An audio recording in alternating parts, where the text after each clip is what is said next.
শেষ পর্যন্ত উজিকে ক্ষমা করে দিয়ে কাছে টেনে নিল ঋষি। সম্পূর্ণ জানতে দেখতে থাকো। গল্পের শুরুতেই দেখা যায় শোভাদেবী উজিকে বাড়িতে ফিরিয়ে নিয়ে এসেছে। উজি তো কোনোভাবেই আর ব্যানার্জি বাড়িতে ফিরতে চাইছিল না, কিন্তু শোভাদেবী উজিকে বুঝিয়ে সুঝিয়ে ঠিকই বাড়িতে ফিরিয়ে নিয়ে এসেছে। এরপর শোভাদেবী বলে, এই দেখো আমাদের বাড়ির কুলদেবতা, যে কিনা তোমার হাতে জল পেয়েছে, আর তুমি সেই কুলদেবতাকে ছেড়ে চলে যাবে বলছো? সেটা কখনো হতে পারে না। তুমি এই বাড়িতেই থাকবে, আমরা কেউই তোমাকে কোথাও যেতে দেব না। যে যাই বলুক না কেন, তুমি তোমার জায়গা থেকে কখনোই সরে যাবে না। একটা কথা মাথায় রাখবে যে আমি সবসময় তোমার সাপোর্টে ছিলাম, আছি আর থাকবো। সব সময় তুমি আমাকে তোমার পাশে পাবে। এর মধ্যেই ঐশী তখন বলে, এই ক্রিমিনালটাকে মা আবারও বাড়িতে ফিরিয়ে নিয়ে এসেছে। সত্যি কী যে হচ্ছে এই বাড়িতে আমি কিছুই বুঝে উঠতে পারছি না। নিহারিকা তখন বলে, এই কথাটা আমিও তোমাকে বলে বোঝাতে পারবো না। বাইরে থেকে সবাই ফোন করছে আর বলে, তোমাদের বাড়ির সেই ক্রিমিনাল বউ আবার ফিরে এসেছে। দিদিভাই যে এটা কি করছে বোঝানো যাচ্ছে না। তখনই শঙ্খ বলে, সত্যি কথা, হরিপ্রসাদ মিত্রের এই মেয়েকে ফিরিয়ে আনার কোনো দরকার ছিল না। তবে যা হচ্ছে সেটা সবটাই কিন্তু ঋষি আর মায়ের জন্যই হচ্ছে। তখনই ঋষির বাবা বলে, শোনো শঙ্খ, সবার মুখে এই কথাটা মানালেও তোমার মুখে মানায় না, কারণ তুমি অনেক বড় ক্রিমিনাল, যে কিনা আমাদেরকে ঠকিয়েছো। আর বারবার বারবার তুমি আমাদেরকে ঠকিয়েছো, বারবার তুমি আমাদের সাথে অনেক অন্যায় করেছো। তাই অন্তত তুমি এই কথাটা বলো না যে তুমি যেটা করছো সেটা ঠিক কাজ। সব সময় একটা কথা মাথার মধ্যে ঢুকিয়ে নাও, আজকে ওদের যে অবস্থার জন্য তুমিই দায়ী। এর মধ্যেই শোভাদেবী এসে বলে, আমি একটা কথা বুঝতে পারছি না, উজি যদি এই বাড়িতে থাকে কার কি অসুবিধা হবে? উজি হলো ঋষির বউ, তাই উজি এই বাড়িতেই থাকবে। কারোর কোনো অসুবিধা হলে সেটা আমি মেনে নেব না। আর ঐশী, ক্রিমিনাল যে বলিস, তোর বর তো কম বড় ক্রিমিনাল নয়, সেও অনেক পাপ করেছে। আজকে উজিদের সব কিছু হারিয়েছে এই ছেলেটার জন্য। এই ছেলেটা আর দুর্জয় যদি জমি বিক্রির টাকাটা পুরোপুরি দিয়ে দিত, তাহলে ওর বাবার কোনো ক্ষতি হতো না। ওর বাবাও ভালো থাকতো আর ওরাও ভালো থাকতো। কিন্তু শঙ্খ আর দুর্জয় নিজেদের আখের গোছানোর জন্য হরিপ্রসাদ মিত্রের যেই টাকাটা দেয়নি, সেটা অন্যায় নয়? এরপর ঐশী আর কোনো কথা বলার মতন অবস্থাতেই থাকে না। শোভাদেবী বলে, আমি গুরুদেবকে উজির কুষ্টি দেখিয়েছিলাম। তখন গুরুদেব বলল, ঋষি আর উজি একেবারে রাজ্যটোক। তখন বুঝতে পারলাম সব কিছু ওপরওয়ালারই প্ল্যান, না হলে উজি এই বাড়ির বউ হলো কি করে, তাই না?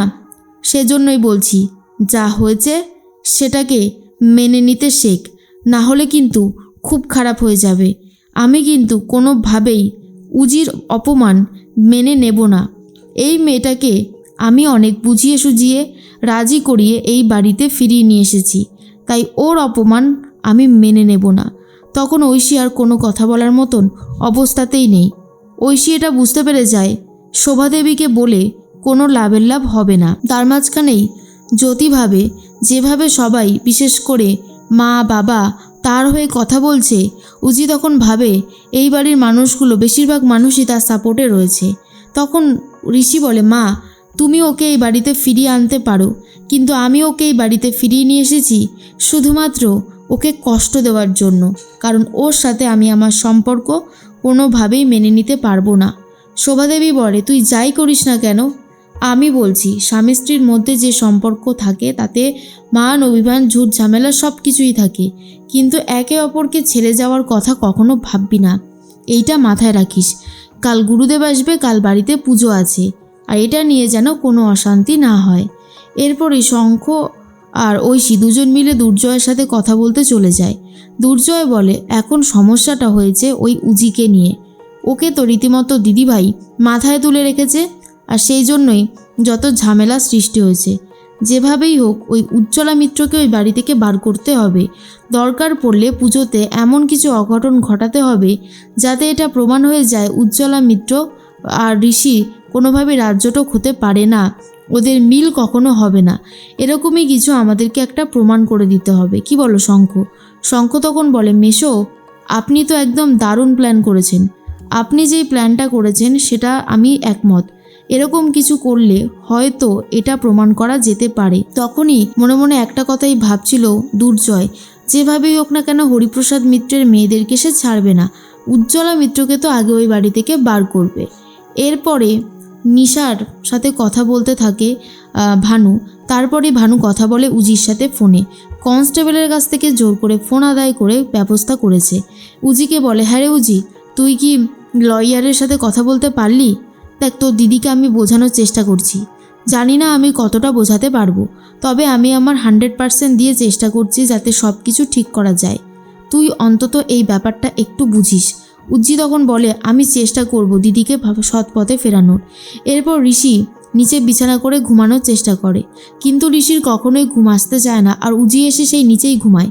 তখনই উজির কথা ভেবে ঋষি বলে, তুমি সবে সবে একটা বড়সড় রোগ থেকে উঠেছো, যাও গিয়ে বিছানায় ঘুমাও, নাহলে তোমার শরীর খারাপ হবে।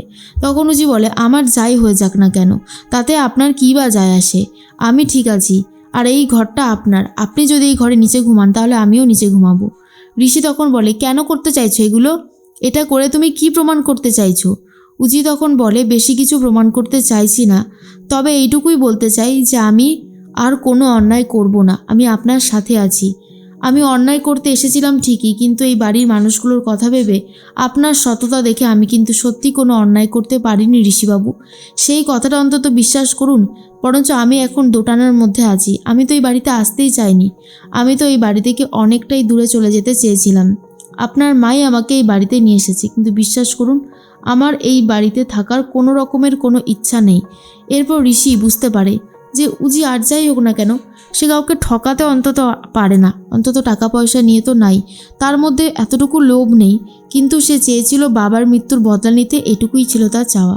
আর এর মধ্যেই নিশা ভাবে, উজি আমাকে তাহলে ভুল বুঝলো, উজি আমাকে এইভাবে বিশ্বাসঘাতকতার দলে ফেলে দিল। ভানু তখন নিশাকে বুঝিয়ে সুঝিয়ে ঠিক করতে থাকে, আর সকালেতে উজি এসে বলে, দিদি তোর চিন্তা নেই, আমি চলে এসেছি, তোকে ঠিক আমি সৎপথে ফেরাবই, তোর যাবজ্জীবন শাস্তি হতে আমি দেব না।